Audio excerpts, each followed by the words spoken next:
Can I tell you one of the most exhausting thoughts a person can carry? And guess what? It's not a I'm not good enough or I'm failing or I'm overwhelmed. It's I'm behind. Because once that thought takes root, it follows you absolutely everywhere. It can be making you feel less successful. And guess what? You can be successful and still feel behind. You can be making some progress in your life and still feel behind. You can be accomplishing goals you've dreamed about for years and still somehow you feel behind. And if you've ever felt that way, I want to talk about what's really happening underneath that feeling. Because I don't think most people are actually racing against time. I think they're racing against a story. But let's unpack this together. Welcome to Mindful Chatting, a podcast where therapy meets real life. I'm Kristen, a therapist, business owner, and a lifelong student of what it means to fully show up in our relationships, in our work, and in our healing. Here, we unpack mental health concepts, explore mindfulness tools, and talk through the messy, beautiful, in-between moments that shape us. Whether you're a fellow clinician, a curious listener, or someone navigating your own growth, this space is for you. Let's chat. When you say things like, I'm behind, I want to ask you a question. Behind who? Seriously, like behind who? Because most people never stop to really ask that question to themselves. They just assume there is some invisible timeline they're supposed to be following. Graduate by this age, get married by this age, buy a house by this age, have children by this age, build a business by this age, make a certain amount of money by this age. And when reality doesn't really match that timeline that you've created, well, then we conclude that we're behind. But who really created the timeline for you? And I think most people are measuring their lives against deadlines that never really consciously agreed to. And let's be honest, we were never meant to compare ourselves to thousands of people simultaneously. Yet every day we scroll through engagements and promotions and vacations and businesses and weight loss programs and graduations and milestones. And the brain naturally will ask itself, what am I doing wrong? Not because we're jealous, because we're trying to orient ourselves. The problem is you're comparing your entire life to someone else's highlight reel of a blip that they're showing on their life. If you want to understand your ADHD in a deeper way, I've created the ADHD Crash Course, and it walks you through ADHD step by step so that you can actually start understanding your brain and not shaming it. Everything's in small, doable lessons designed for your ADHD in mind. The link is in the show notes. Eventually, the comparison that you're seeing becomes internal for yourself, and then you no longer need social media. Now, the pressure that you're feeling lives inside of you. Everything feels urgent. Every goal feels like it's overdue. Every setback feels catastrophic to you. Every delay feels like it's more evidence that you're behind, and evidence that you're falling farther and farther behind, or that you're even wasting time. More evidence that you're not where you're supposed to be.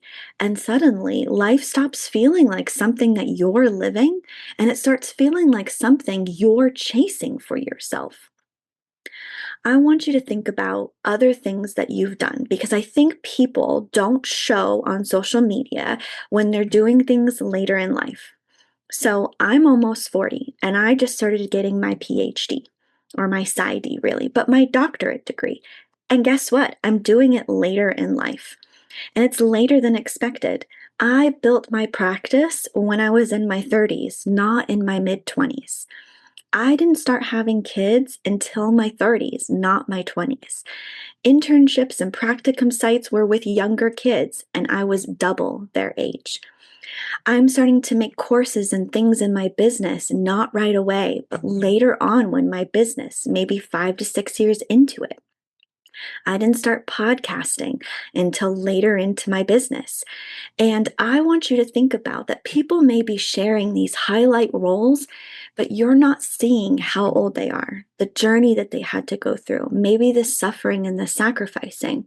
We're only seeing one little blip in their life, and we're comparing it to where we think we should be. I think progress doesn't happen on a conventional timeline. And I think you're never too old to start something. You're never too old to learn something. You're never too behind to start it.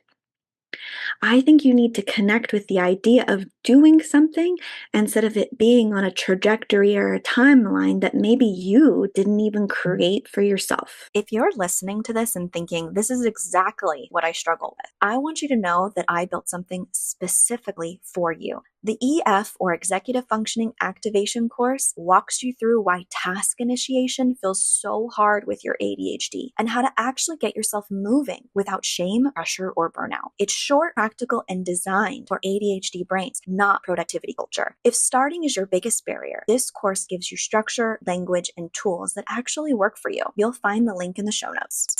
Most people think that the problem is time. I don't. I think the problem is worth.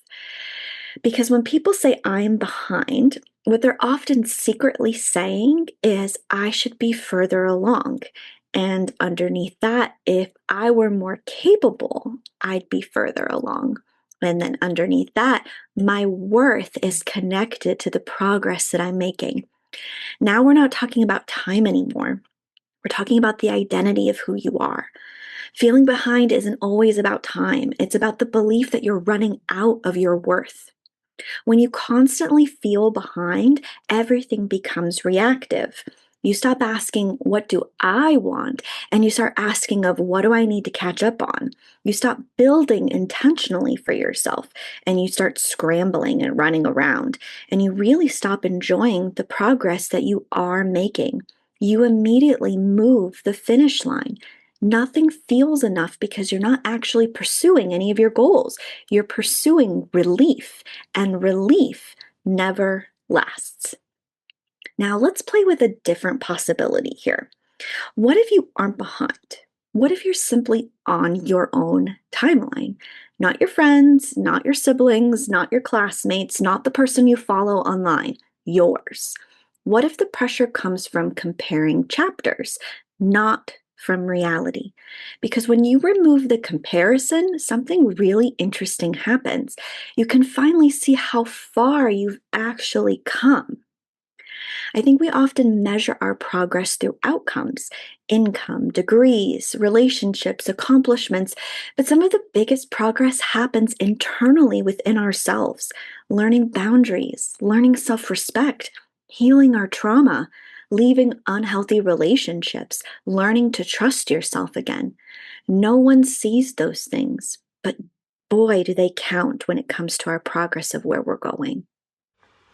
Okay, quick pause. Because you've ever found yourself rewinding this episode like 3 times because your brain just drifted, this is for you. I hear this all the time. I can focus, just not when I actually need to. And that's exactly what the focus course is about. Because here's the truth. ADHD isn't a lack of attention, it's a regulation issue, which is why some days you're locked in for hours and other days you're rereading the same sentence, wondering what just happened. So inside my executive functioning focus course, I break this down in a way that actually makes sense for you. We go through how your attention works in your brain, your specific focus patterns, why you get distracted externally and internally, and how to actually build a system that helps you stay on track and come back when you drift. Because the goal isn't perfect focus, it's knowing how to return without spiraling. So if you're tired of blaming yourself and you just want something that actually works with your brain, I'll link the focus course in the show notes. All right, let's get back to this episode. I think this is also one of the reasons why planning becomes so difficult for people. When you're operating from I'm behind, well, planning becomes reactive for you. You overload your schedule, you overcommit, you overestimate, you push yourself harder because you're trying to catch up with this imaginary thing. But intentional planning starts with a different belief. I don't need to catch up. I need to decide where I'm going. And that is a totally different energy. I think one of the most freeing things I've learned is that life isn't a race. And I've spent years acting like it was. And every time I would hit a milestone for myself, I immediately looked at the next one, never really stopping long enough to recognize what I actually already accomplished. And I think a lot of people are living that way too, always chasing and never really arriving. I want you to think that maybe you're not behind. Maybe you're carrying a story that says about who you are. And maybe the goal isn't to move faster. Maybe the goal is to stop measuring your worth by this imaginary timeline. Because your life is not late, it is slowly unfolding in exactly the time it should be. Thank you for joining me. And as always, be gentle with your mind.